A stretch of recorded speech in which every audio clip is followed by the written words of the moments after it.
Peace, this your host, Selah Shalom, and this is the Cosmon Teachings in the words of YEHOVAH and his angel ambassadors from the Cosmon Bible of WASPI.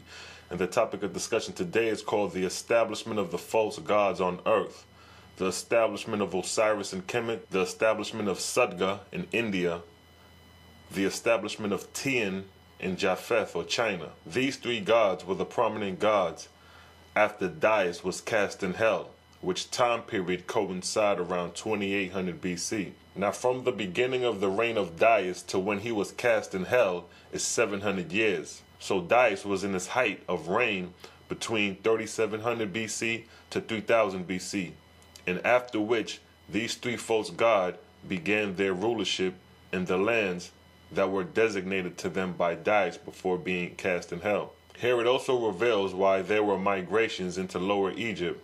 Due to the wars of Sudga and Tein, these two gods established themselves through warfare, while Osiris established himself doing the opposite. Instead of warfare, he established the arts and the science and education, while the other two false gods were tearing them down in India and Asia, or China. So the migration into Egypt were due to the wars of Sudga in India and Tein in China and Asia. Now here is how Tein established himself in China.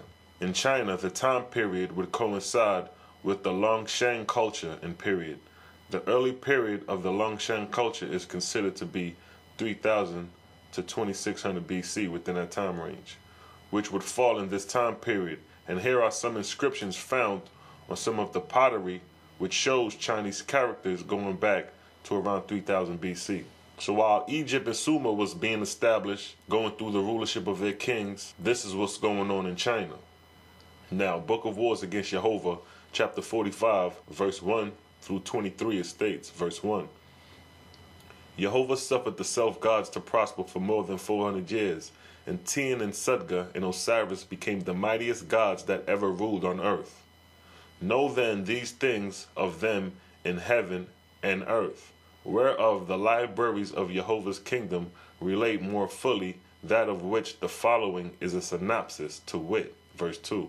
First of Tein, then Sudga, then Osiris, and of Tein's heavenly kingdom 2 vice gods, Noah-John and Wang-Siyot, chief high marshals, Koloska, and under him 30,000 marshals, chief general Hai-Gang, and under him 100,000 generals and high captains. Of these 20,000 were allotted to the dominion of mortals in Japheth. The others served in heaven, mostly about the throne of Tein. Chiefly distinguished as gods on the earth were Tein's 14 chief generals, Kaoin Kat, Yam Yam, Tushinwo, Hojanya, Waka, Okeanos, Heng Li, Lutzrom, Li Wang, Thuwawach, Yugarath, Azea, Tugal, and Ashang. Verse 3. These generals were divided into 2 parts, 7 each, and they were allotted equally of the 20,000 ranked generals deputed to the earth, and these again were allotted each 30,000 angel warriors. Verse 4.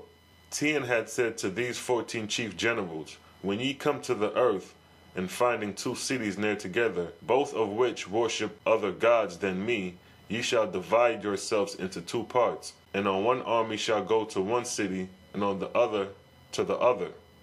And by inspiration and otherwise ye shall bring the 2 cities to war against each other, until both are broken down or destroyed. After which ye shall inspire another city that worshipped me to come and possess both of those that are destroyed. Better is it to make our enemies kill each other than to kill them ourselves.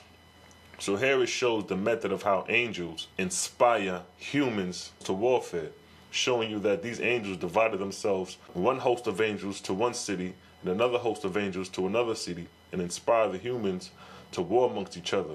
But the cause is coming from the angels in the spirit realm. Verse 5. And such was the mode of warfare by Tein, in that all the land of Japheth was subdued unto himself in less than 100 years, except the matter of 1,000,000 Phaethus scattered here and there, and of the Lycians who were in the mountains and wilderness. And great and costly temples were built in all the cities of Japheth, and dedicated to Tein, creator and ruler of heaven and earth. So here it gives the armies of Tein and the method of how he subdued Japheth within a time period of 100 years. Verse 6. Now, as to the worship of Jos and Hojos, they were not converted but subdued, and they worshipped their God in secret, and made rites and ceremonies whereby they might know one another, and the better escape persecution. Many of these rites partook after the manner of the ancient rites of Bagungad. Verse 7. Of the great cities destroyed in these wars were Hungwi, Chaogo, Shengdu. For Hung, where the wars lasted 20 years, and there were slain within the city 500,000 men, women, and children. Verse 8. The wars of Chaogo lasted 40 years, and within her walls were slain 300,000 men, women, and children. For Shengdu, the wars lasted 25 years, and there were slain within her walls 300,000 men, women, and children. Verse 9. In the destruction of Hungwi, there were consigned to ashes 400 houses of philosophers, 2,400 colleges, and 12,000 public schools, all of which had been made glorious in the reign of Hung, the king of the city. Because he worshipped Hojus, his great city was destroyed. Verse 10. In Chaogo, there were destroyed 600 houses of philosophers, and 200 colleges of great learning. Here was the temple of Junk, which was dedicated to the worship of Jos, in parentheses, God, and which in building required 20,000 men 12 years. It had 12,000 pillars of awana, stone, polished, and at the blood altar it had 12,000 skulls, of which the great king Bakho was slaughtered in the name of Hojos. The throne of worship for the king was set with diamond and pearls, and it had 1,000 candlesticks of gold and silver, and the fine silk drapery and fine wool drapery within the temple were sufficient, if spread out, for 500,000 men to lie down and yet not cover the half of it. And the drapery was painted and embroidered with pictures of battles and wars, and of scenes in heaven, for the ornamentation of which drapery 12,000 men and women had labored for 40 years, all of which were destroyed together with all the great city and all its riches and magnificence. So these great temples that was standing in Japheth or China during the same time of the pre-dynastic times of Kemet and Sumer were destroyed. So you can't find the remnants or the traces of these great monuments because these false angels established themselves through destruction. Verse 11. Shango was a city of fashion and splendor, inhabited by the richest men in the world.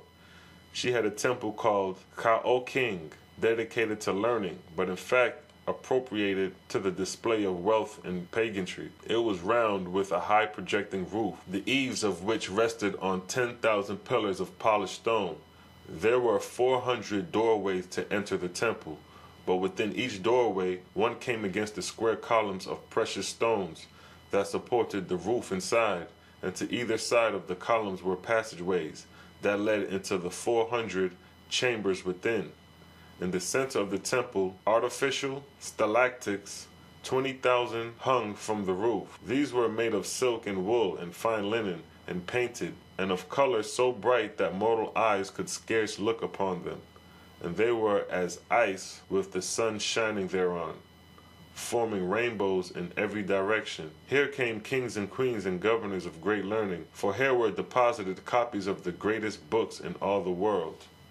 Verse 12. Besides the temple of Kao King, there were 7 great temples built to Jos, either of which was large enough for 10,000 men to do a sacrifice in at one time. For 25 years the people of Shengdu fought to save their great city from destruction, but it fell and was destroyed, and all the temples with it. By King Bing it was laid low. Verse 13. Next to these were the following great cities that were destroyed. Guogi, which had 100 houses of philosophy and 40 colleges for great learning, 1 temple with 800 polished pillars and 2,000 arks, 30 temples of wheat and corn sacrifice, 1 feed house. There was stored food for 100,000 people in case of famine, sufficient for 8 years.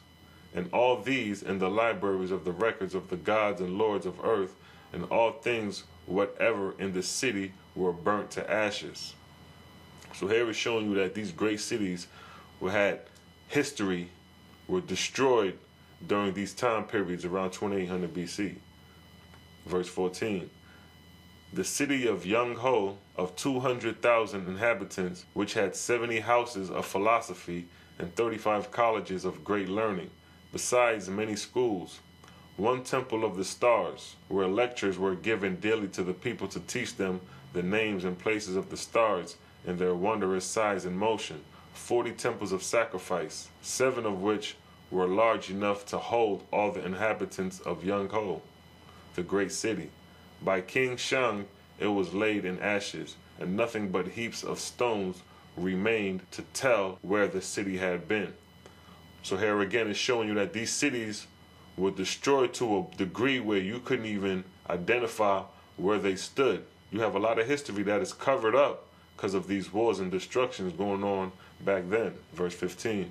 The city Guanxi, which had 30 houses of philosophy and 70 temples of sacrifice, 2 temples of the stars dedicated to DYUS, 85 colleges of great learning, and also a feeding house stored sufficient to feed the city 7 years.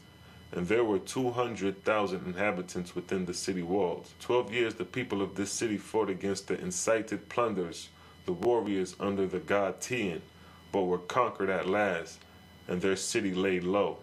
Verse 16. And the great city Ga and Oan and Shang and Gun and Kaan and Zhongwang and Sao and Wawachgan and Simsin and Gi and Tein and Cho and Doth and Amma and Kangshu and Ga and Hangsgay and Gayong and Boigong, all of which had houses of philosophy and colleges of great learning, and public schools and temples of sacrifice, and feed houses, and hundreds of thousands of inhabitants. And all these cities were destroyed, and only heaps of stones left to tell where they had been. Verse 17. Besides these, there were more than 2,000 cities of less prominence destroyed, and yet of villages and small cities, so great were they in number, which were destroyed, that no man ever counted them. Verse 18. City against city, king against king, man against man, for the inhabitants of Japheth were obsessed to madness and war and destruction. Almost without cause would they fall upon one another to destroy. For so had Tein sent his hundreds of millions of warring angels to inspire mortals to destroy all knowledge and instruction and learning and philosophy, and to destroy all traces of all other gods and lords, that he alone might reign supreme. So here it's telling you, so here it's showing you that in China there were great wars going on at this time, going back to around 2800 BC, within that range. And these wars is what brought about these famines, which caused the migration westward into Syria, Canaan, Mesopotamia, coming into Egypt, because of these wars, these ancient Eastern wars coming out of India and China. Now, verse 19. And these angels taught mortals how to make explosive powder and guns to shoot with, more deadly than the bow and arrow, and taught the secret of underdigging a city and blowing it up with explosives. So in China, these were the levels of warfare going on at that time, going back around 2800 BC. The usages of gun and explosives was applied in the ancient times. And in some of the ancient Sanskrits, it mentions nuclear weapons used upon the people. And in the Bible, with Sodom and Gomorrah being consumed with fire, is on a nuclear scale of activity. And once you understand the machines and the technology of the gods and lords ruling in heaven, that they're no different than a general and his captain with their machines and the weaponries of destruction, you can get an idea of what's taking place in the ancient world with these ancient wars. And then it states that they dug the city to blow it from underground, showing you that these methods of warfare was taking place back then, 2800 BC. Verse 20.